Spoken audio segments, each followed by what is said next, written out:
Hello, जय Hind. Welcome back to the channel. जय माँ सरस्वती, जय माँ विंध्यवासिनी। माता सरस्वती का नाम लेकर आगे हम जहाँ पर हम कल संविधान में उसे रुके थे, उसके आगे से हम आज संविधान को पूरा करेंगे। हमारा लगभग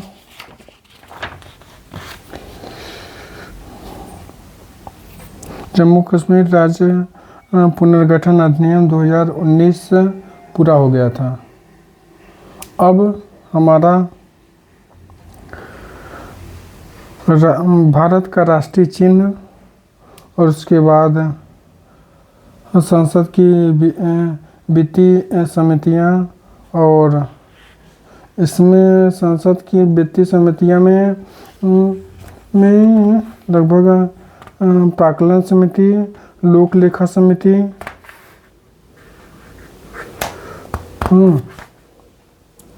और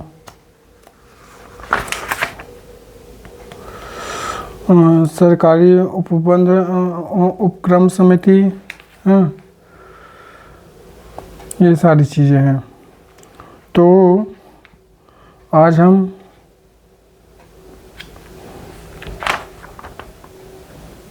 यहाँ तक करते हैं। तो शुरू करते हैं। आज के दिन की शुरुआत करते हैं माता सरस्वती का नाम लेकर। तो भारत का राष्ट्रीय चिन्ह संविधान में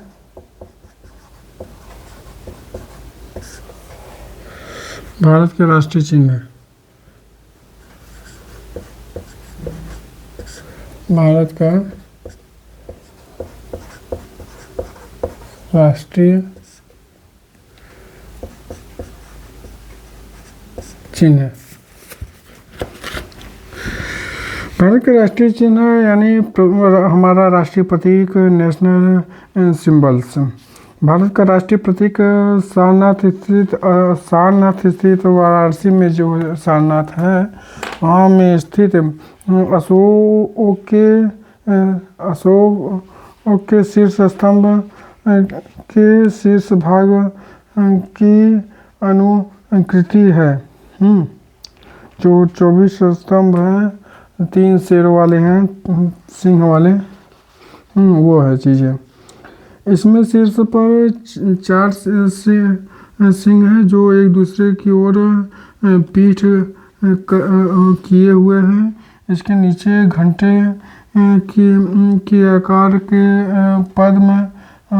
पद्म के ऊपर चित्र बल्लरी में एक हाथी, चौकड़ी भरता हुआ घोड़ा और एक सांड और एक सिंह की उभरती हुई आकृति है। इसके बीच बीच में चक्र बने हुए हैं।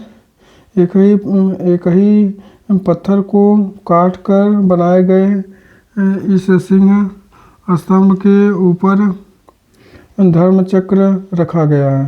भारत सरकार ने इसे 26 जनवरी 1950 को अपनाया था।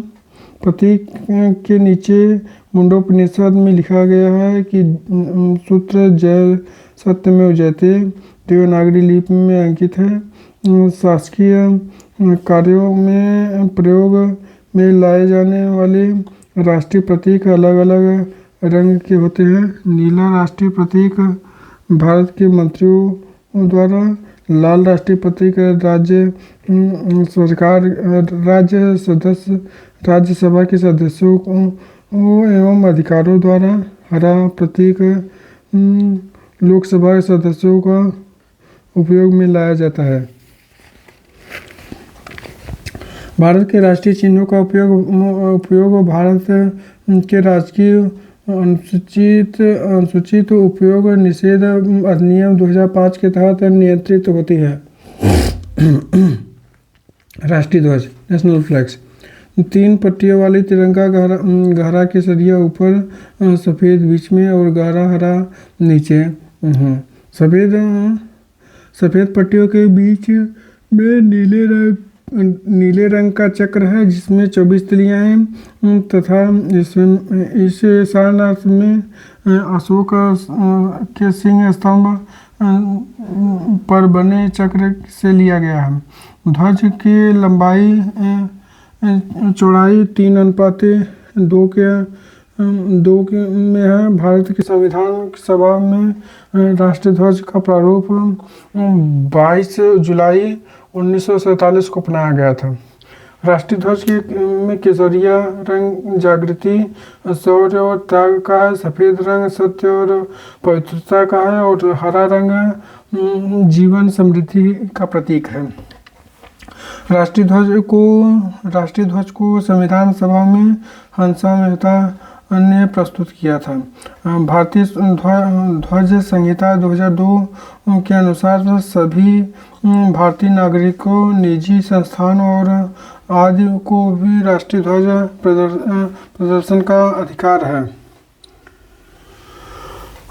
जनवरी 2004 में एक महत्वपूर्ण निर्णय में उच्चतम न्यायालय ने मुख्य न्यायाधीश BN खड़े की अध्यक्षता में यह घोषणा किया कि संविधान के अनुच्छेद 19(1) के अधीन राष्ट्रीय ध्वज फहराना नागरिकों का मूल अधिकार है। राष्ट्रीय ध्वज को राष्ट्रीय शोक के समय झुका दिया जाता है। राष्ट्रपति, प्रधानमंत्री, उपराष्ट्रपति के निधन हो जाने पर संपूर्ण देश में राष्ट्रीय ध्वज को 12 दिनों तक झुका दिया जाता है। पूर्व राष्ट्रपति, पूर्व प्रधानमंत्री, पूर्व उपराष्ट्रपति के निधन हो जाने पर 7 दिनों के लिए राष्ट्रीय ध्वज को झुका दिया जाता है। प्रतीक झंडा गीत, झंडा ऊंचा रहे हमारा, प्रसिद्ध झंडा गीत झंडा ऊंचा रहे हमारा, विजय विश्व तिरंगा प्यारा की रचना श्यामलाल प्रसाद गुप्त ने की थी।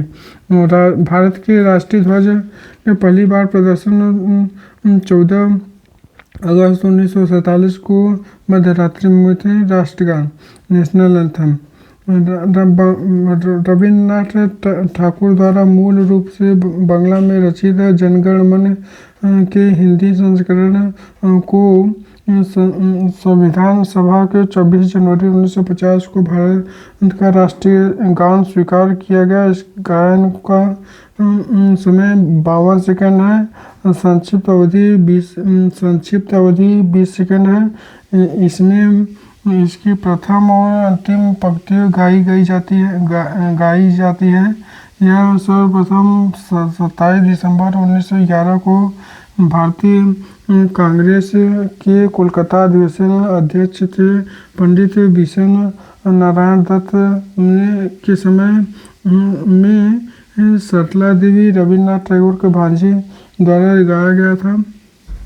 इसमें रविन्द्रनाथ ठाकुर ने 1912 में दत्त बोधिनी में भारत भाग्य विधाता शीर्षक की प्रकाशित किया था तथा 1919 ईस्वी में मॉर्निंग सॉन्ग ऑफ इंडिया के नाम से अंग्रेजी अनुवाद किया गया।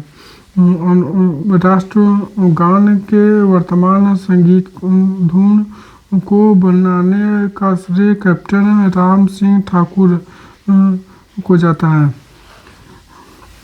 राष्ट्रीय गीत बंकिम चंद्र चटर्जी उपन्यास आनंद मठ में उन्हीं द्वारा रचित वंदे मातरम को राष्ट्रीय गीत के रूप में 24 जनवरी 1950 को स्वीकार किया गया। इसके सर्वप्रथम 1896 ईस्वी में भारतीय राष्ट्रीय कांग्रेस के अधिवेशन अध्यक्ष रहमतुल्लाह सयानी ने गाया गया था। इस गीत को गाने का समय 1 मिनट 5 सेकंड है। 1 मिनट 5 सेकंड है। किसी भी व्यक्ति को राष्ट्रीय गीत गाने के लिए बाध्य नहीं किया जा सकता है। भारतीय संसद के अधिवेशन द्वारा जनगण मन से और तथा समापन वंदे मातरम के गायन से होता है। राष्ट्रीय कैलेंडर ग्रेगोरियन कैलेंडर के साथ देश भर के लिए शक संवत पर आधारित राष्ट्रीय पंचांग को सरकारी प्रयोजन के लिए 22 मार्च 1957 को अपनाया गया था। इसे 1952 ईस्वी में गठित मेघनाथ साहा की अध्यक्षता वाली संवत सुधार समिति के अनुशंसा पर अपनाया गया था। इसका पहला महीना चैत्र होता है। यह सामान्यतः सामान्य वर्ष में 22 मार्च को तथा लीप वर्ष में 21 मार्च को प्रारंभ होता है।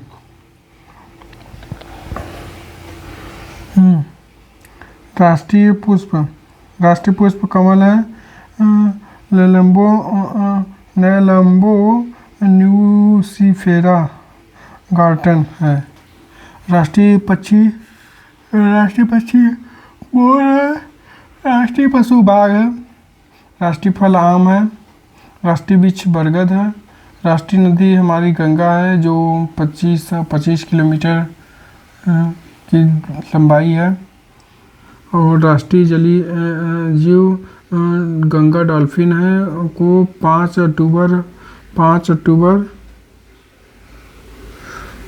अक्टूबर 2009 को घोषित किया गया था। राष्ट्रीय विरासत हाथी है। भारत की विरासत का पशु है। राष्ट्रीय विरासत पशु। संसद की वित्तीय समितियाँ। संसद की वित्तीय समितियाँ हैं। प्राक्कलन समिति। यह समिति में लोकसभा के 30 सदस्य। संसद की वित्तीय समितियाँ।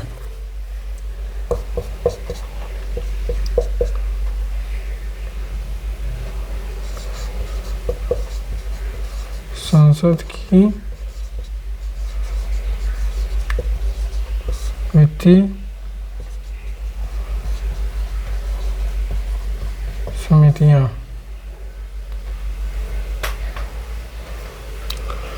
इसमें पहला है प्राक्कलन समिति।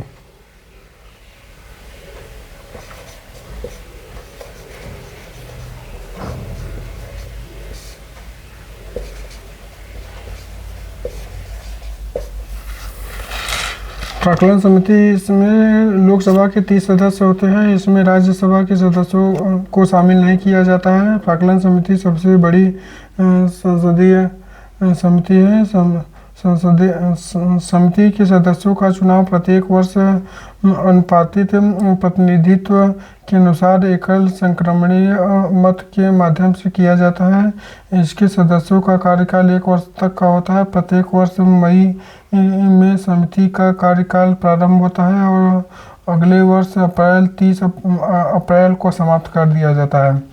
समिति के अध्यक्ष लोकसभा के अध्यक्ष द्वारा मनोनीत किया जाता है, किंतु यदि लोकसभा का उपाध्यक्ष इस समिति में चुना जाता है तो फिर वही समिति का अध्यक्ष भी चुना जाता है।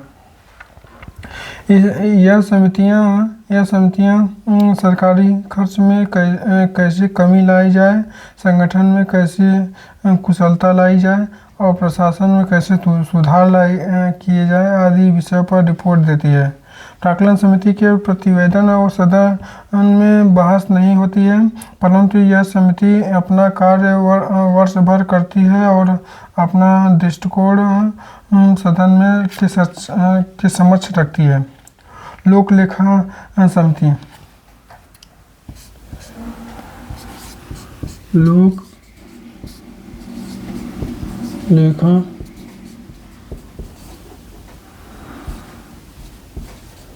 समिति। लोक लेखा समिति।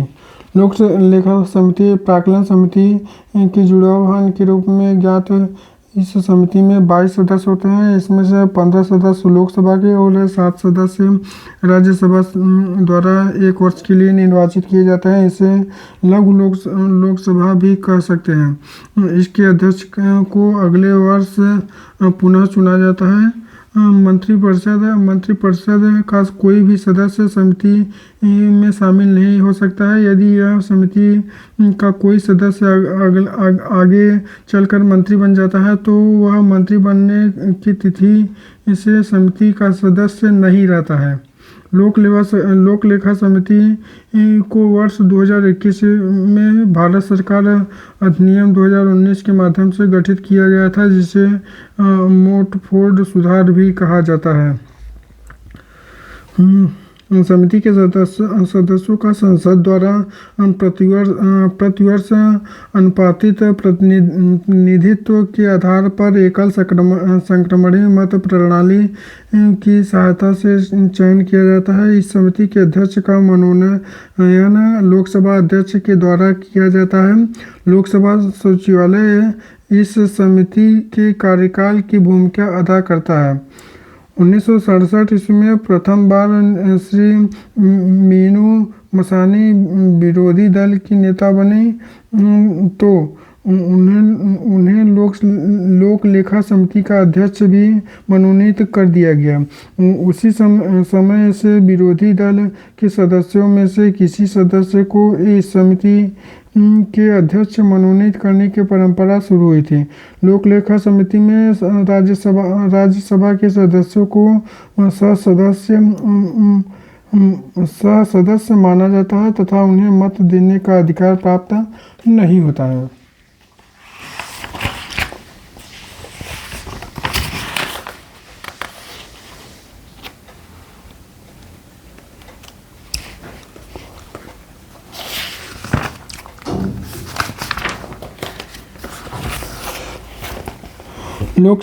लोक लेखा समिति का मुख्य कार्य।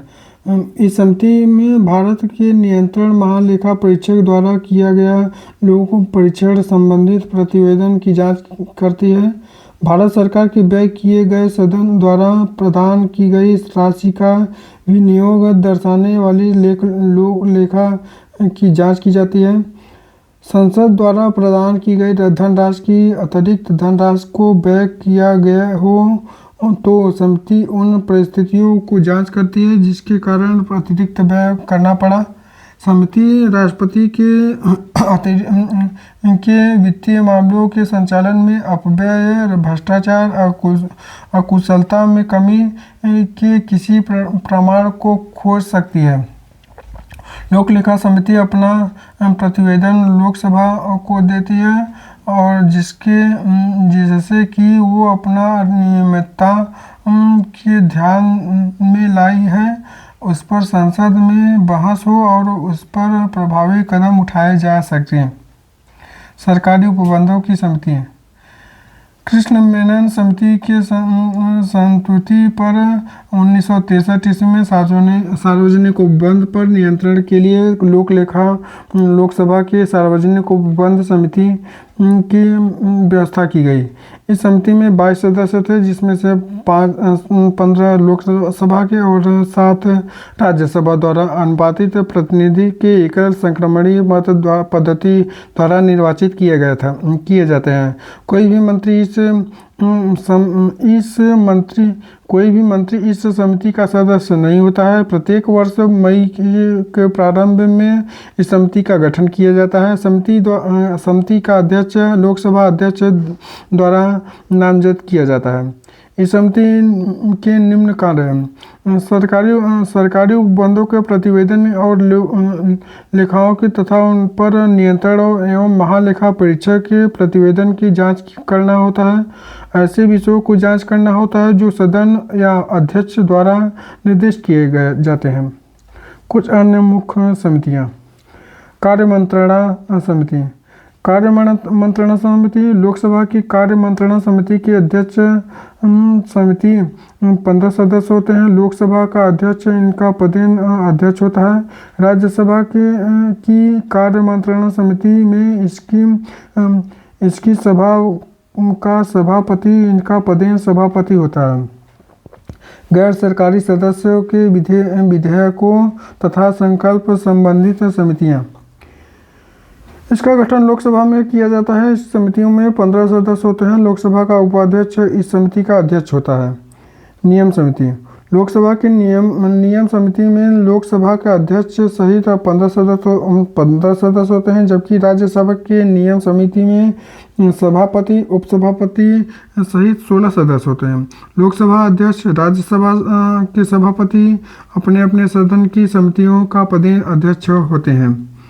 अनुसूचित जाति, अनुसूचित जनजाति की कल्याण संबंधी समितियाँ, इसमें 30 सदस्य होते हैं। इसमें 30 सदस्य शामिल किए जाते हैं, इसमें से 20 लोकसभा से और 10 राज्यसभा से।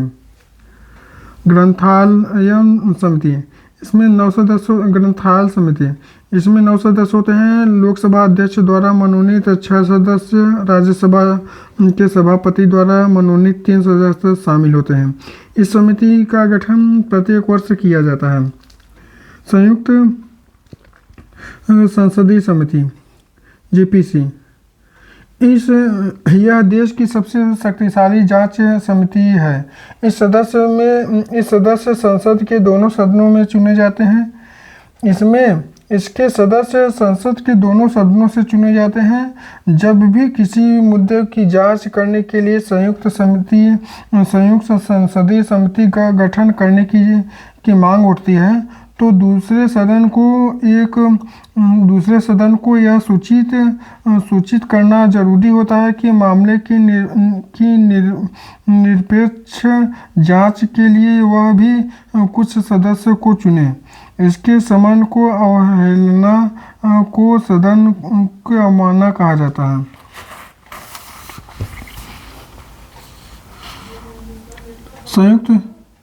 संयुक्त संसदीय समिति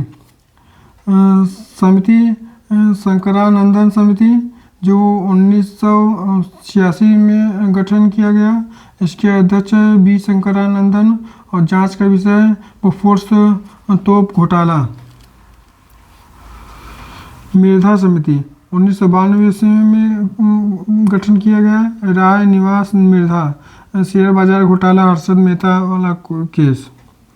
त्रिपाठी समिति 2001 प्रकाश अध्यक्ष थे, प्रकाश मणि त्रिपाठी।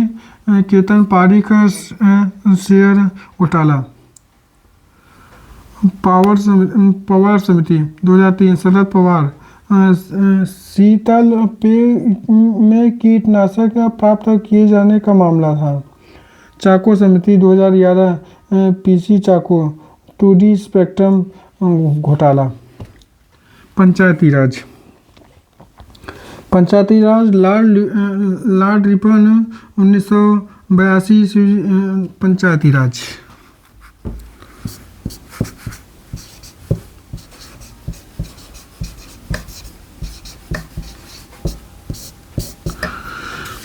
राज लॉर्ड रिपन का 1882 ईस्वी का संकल्प स्थानीय स्वशासन के लिए मैग्ना कार्टा का हैसियत रखता था। रिपन को भारत में स्थानीय स्वशासन का पिता भी कहा जाता है। पंचायती राज व्यवस्था का मूल उद्देश्य विकास की प्रक्रिया में जनभागीदारी को सुनिश्चित करना तथा लोकतांत्रिक विकेंद्रीकरण को बढ़ावा देना। पंचायती राज का शुभारंभ स्वतंत्र भारत में 2 अक्टूबर 1959 ईस्वी को भारत के प्रथम प्रधानमंत्री जवाहरलाल नेहरू द्वारा राजस्थान राज्य के नागौर जिले से शुरू हुआ था, 2 अक्टूबर 1959 में। 11 अक्टूबर 1959 को पंडित जवाहरलाल नेहरू ने आंध्र प्रदेश के राज्य में पंचायती राज का प्रारंभ किया था। पंचायत को यदि किसी भी विधि के अधीन पहले ही विघटित नहीं कर दिया जाता है तो उसकी अवधि अपने प्रथम अधिवेशन के लिए नियत तारीख से 5 वर्ष की होगी। अनुच्छेद 243 संघ के अनुसार इस अधिनियम यदि किसी पंचायत को समय पूर्व विघटित कर दिया जाता है तो उसका कार्यकाल 6 महीने के भीतर शेष बचा हुआ अवधि के लिए कराया जाता है। किंतु किंतु यदि पंचायत ऐसे समय विघटित किया जाता है जब उसकी अवधि 6 महीने से कम बची हो, तो शेष अवधि के लिए निर्वाचन कराना जरूरी नहीं होता है। अनुच्छेद 343 च के अनुसार पंचायत का सदस्य बनने के लिए न्यूनतम आयु 21 वर्ष होती है।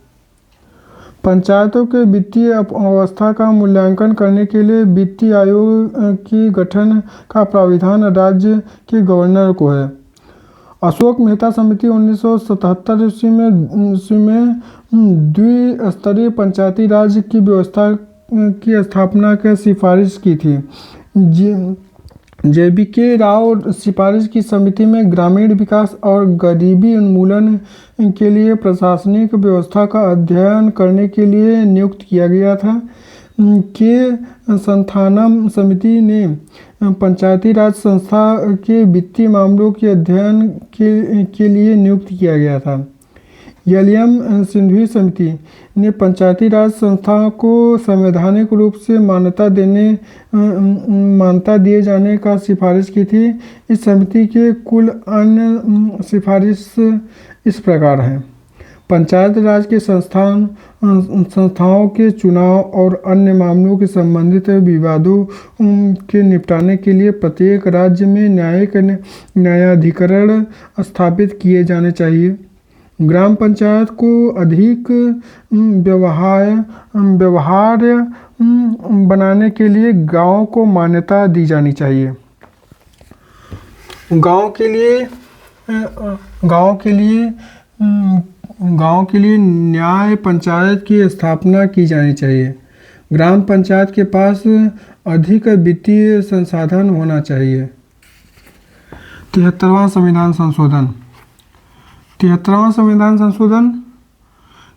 संविधान संशोधन में पंचायती राज से संबंधित है। इसके द्वारा संविधान के भाग 9 में अनुच्छेद 243 क से लेकर ड़ तक कुल 16 अनुच्छेद तथा अनुसूची 11 का प्रावधान किया गया है।